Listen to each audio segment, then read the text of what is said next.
이제 다 같이 마음을 모아 하나님께 예배를 드리겠습니다.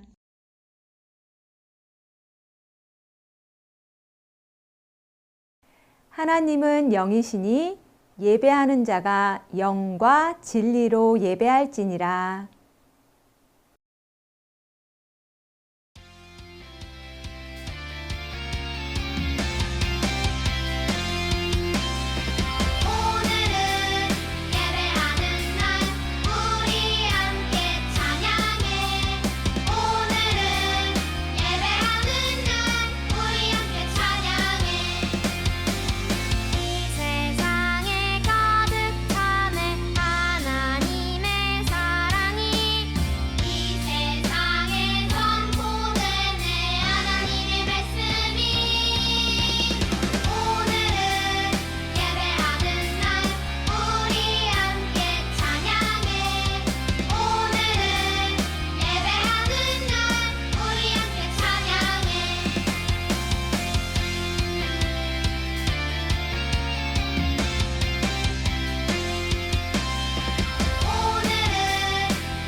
나는 전능하신 아버지 하나님, 천지의 창조주를 믿습니다. 나는 그의 유일하신 아들, 우리 주 예수 그리스도를 믿습니다. 그는 성령으로 잉태되어 동정녀 마리아에게서 나시고 본디오 빌라도에게 고난을 받아 십자가에 못 박혀 죽으시고 장사된 지 사흘 만에 죽은 자 가운데서 다시 살아나셨으며 하늘에 오르시어 전능하신 아버지 하나님 우편에 앉아 계시다가 거기로부터 살아있는 자와 죽은 자를 심판하러 오십니다. 나는 성령을 믿으며 거룩한 공교회와 성도의 교제와 죄를 용서받는 것과 몸의 부활과 영생을 믿습니다. 아멘.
우리를 구원하셔서 하나님의 자녀로 삼아주신 하나님 감사합니다. 하나님은 오늘도 이 자리에 우리와 함께 계셔서 우리를 지키시고 보호해 주시는 분이십니다. 예배를 드리며 하나님의 따뜻한 사랑을 깊이 느낄 수 있게 도와주시고 우리도 하나님을 향한 사랑을 마음 다해 고백하게 해주세요. 기도하고 찬양하고 말씀을 나누는 모든 순서마다 하나님께로 더욱 가까이 나아가기를 원해요. 우리를 하나님 곁으로 인도하시는 예수 그리스도의 이름으로 기도합니다. 아멘.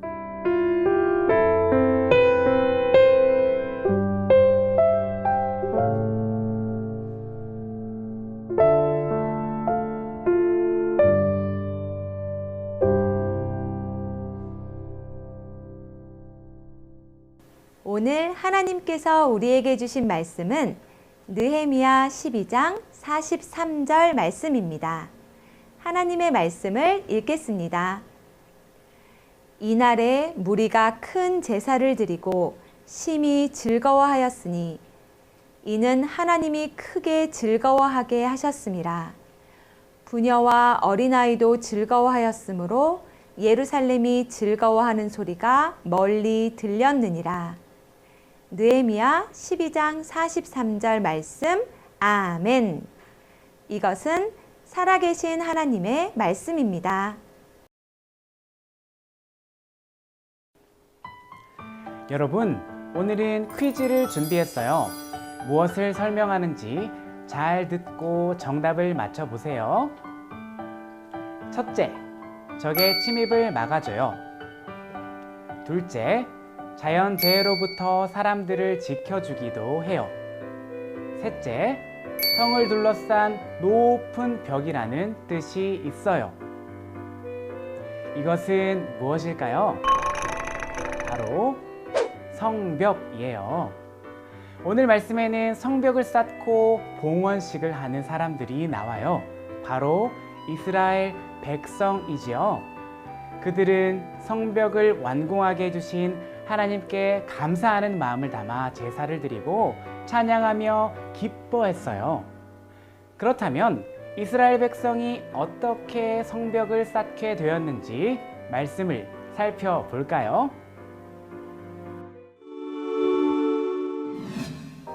하나님께서는 이스라엘 백성에게 약속을 주시고 그 약속을 지키셨어요. 하지만 이스라엘 백성은 하나님의 말씀에 순종하지 않았고 죄를 지어 하나님께 심판을 받았어요. 결국 이스라엘 백성은 바벨론의 포로로 잡혀갔고 예루살렘 성전과 성벽도 모두 무너졌어요. 시간이 흐른 후 포로로 끌려간 사람들 중 일부가 예루살렘으로 돌아와 예루살렘 성전을 지었어요.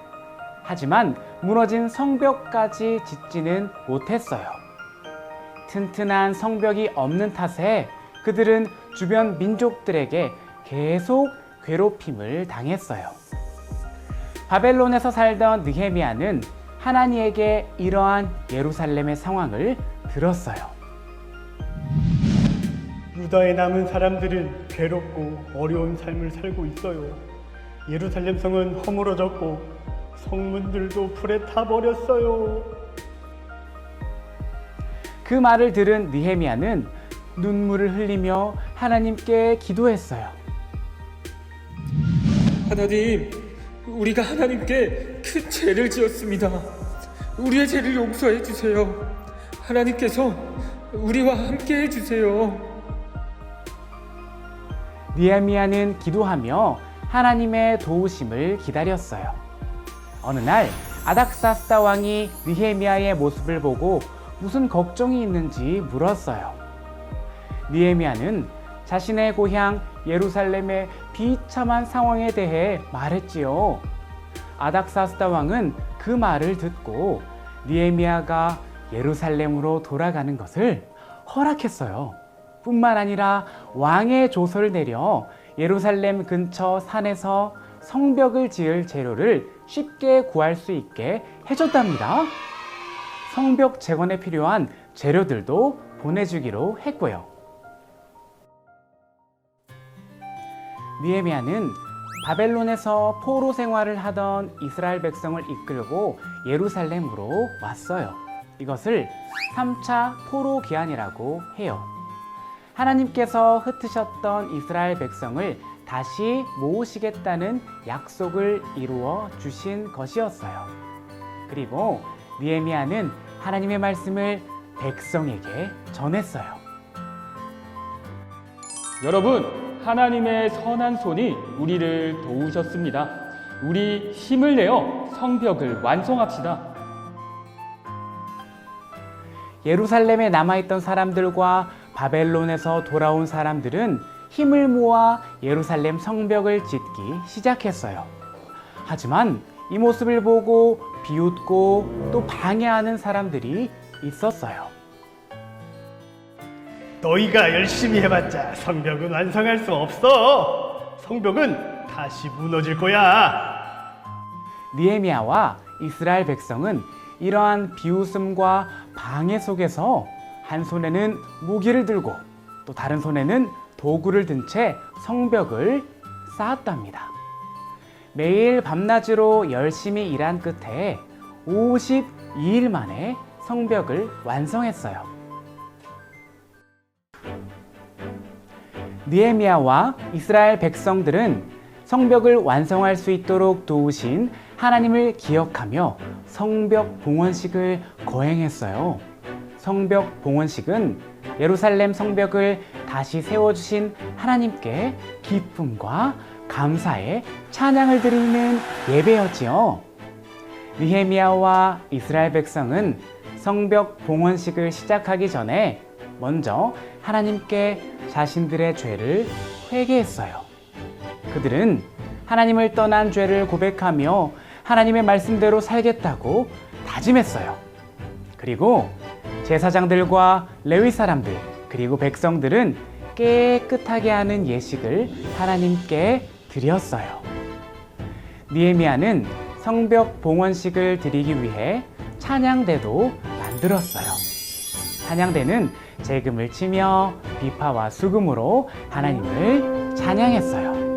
또한 멋진 목소리로 하나님을 찬양했답니다. 성벽 봉헌식에 모인 모든 이스라엘 백성은 기뻐하며 하나님께 감사의 예배를 드렸어요. 하나님께서 내려주신 기쁨이 무척 커서 모든 백성이 기뻐하는 소리가 예루살렘에서 먼 곳까지 울려 퍼졌답니다.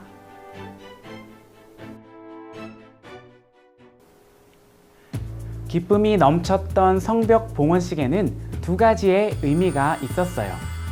첫째, 이스라엘 백성을 다시 회복시키시겠다는 약속을 이루어 주신 하나님께 감사드리는 거예요.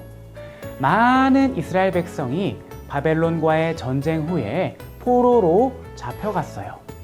하지만 하나님께서는 선지자들을 통해 하신 회복의 약속을 이루어 주셨지요. 성벽 봉헌식은 이처럼 약속을 이루어 주신 하나님께 감사드리는 예배였어요. 둘째, 성벽 봉헌식은 약속을 이루신 하나님을 기억하며 하나님과의 약속을 지키겠다고 다짐하는 거예요. 이스라엘 백성은 자신들의 죄를 회개하고 하나님의 말씀대로 살겠다고 다짐했어요.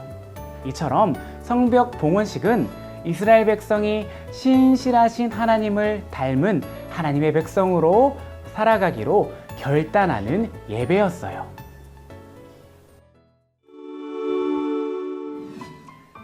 이스라엘 백성처럼 우리도 약속의 백성이에요. 하나님께서는 우리에게도 약속의 말씀을 주시며 그 약속을 이루어 가세요. 그렇다면 약속의 백성으로서 우리는 어떻게 살아갈 수 있을까요? 첫째, 우리를 도와주시는 하나님을 의지해요. 우리는 순간순간 하나님의 말씀을 잊고 내 욕심대로 하거나 다른 친구들의 말을 듣기도 해요. 하지만 언제나 하나님께서는 우리와 함께 하시며 말씀을 지키도록 도와주시는 분임을 기억해야 해요. 둘째, 약속의 백성으로 살아가기를 다짐하며 하나님의 말씀대로 살기 위해 노력해요. 하나님의 말씀대로 살아갈 때 약속의 백성으로서 하나님의 뜻대로 살아갈 수 있어요. 마지막으로 하나님 안에서 감사와 기쁨의 삶을 살아야 해요. 우리에게 힘들고 어려운 일이 있더라도 하나님께서 우리와 함께 하시기 때문에 기뻐할 수 있어요. 오늘 말씀을 기억하며 하나님의 약속의 백성으로 하나님과 함께 기쁨이 넘치는 삶을 사는 여러분이 되기를 바라요.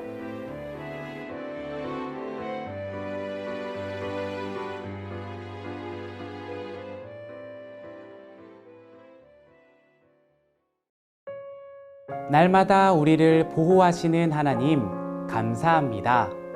이스라엘 백성들은 무너졌던 예루살렘 성벽이 다시 세워진 것을 기념하며 하나님께 감사와 영광을 돌리는 성벽 봉헌식을 준비하였습니다.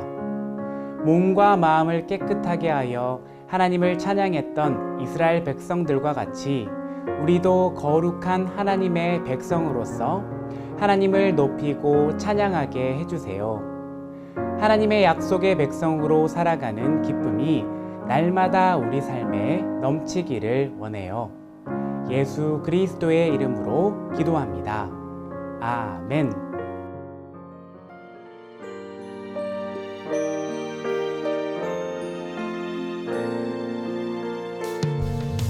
내게 있는 모든 것을 아낌없이 드리네.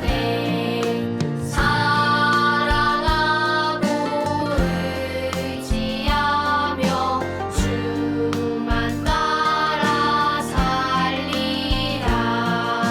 주께 드리네. 주께 드리네. 사랑하는 구주 앞에 모두 드리네. 아멘.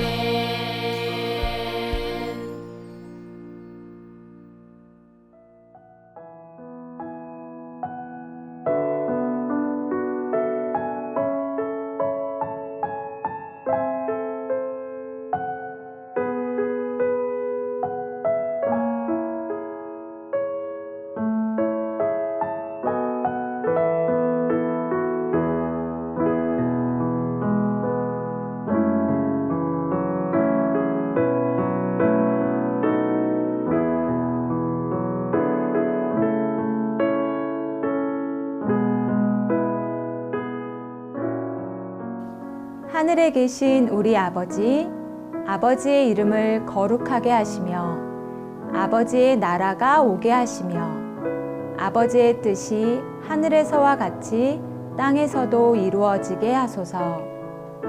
오늘 우리에게 일용할 양식을 주시고 우리가 우리에게 잘못한 사람을 용서하여 준 것 같이 우리 죄를 용서하여 주시고 우리를 시험에 빠지지 않게 하시고 악에서 구하소서.